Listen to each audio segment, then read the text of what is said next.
Kari hajen jarba lawe kadom yong ye menor thambor hapsha sngo melung lingkor kake lawe sha eyangi la du sembai jingker men basa bat lei dari kumba kala jendat bat ten basa bat lei dari kumba kala jendat bat ten korbar yari datlen bamlu sertok ki khun tang jabat lu ki khun kari ki ang lengo klem tep shano jing em gem jo ki khun kari ki ang lengo klem tep shano jing em gen jo oi wir perking kelengka hima rilum rithor deu met nang tua các tiền khao lăng suy nang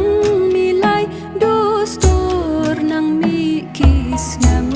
nang swai sai pan la bat pli siam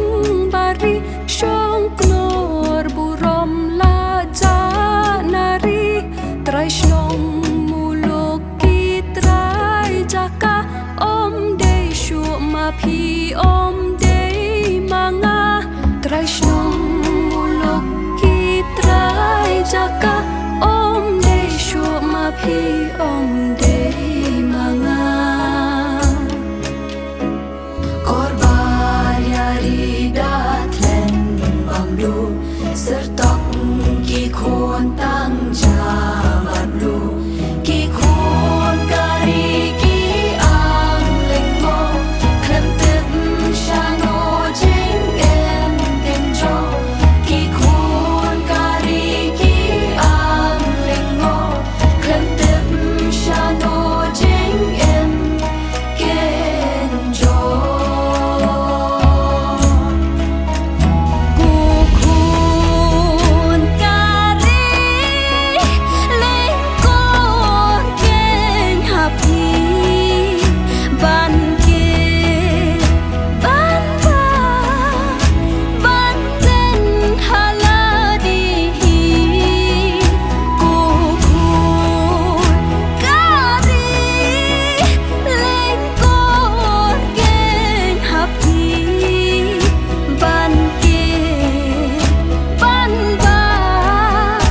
ban len haladi ulat ki kaye bendi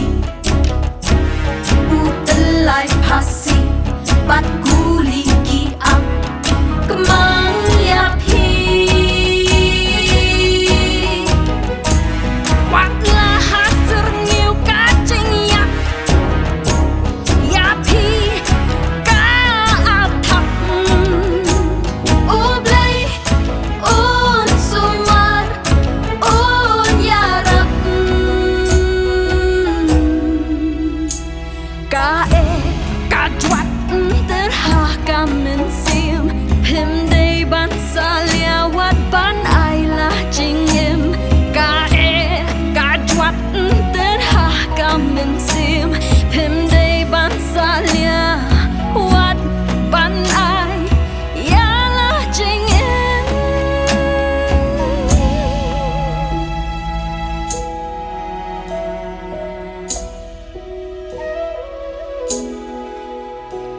nong sin shar ki sa ko daling kedong ki pen thai kari Kayam pang nut marway ka ut kuslay u klur nar ban kis bayro pagi bam hak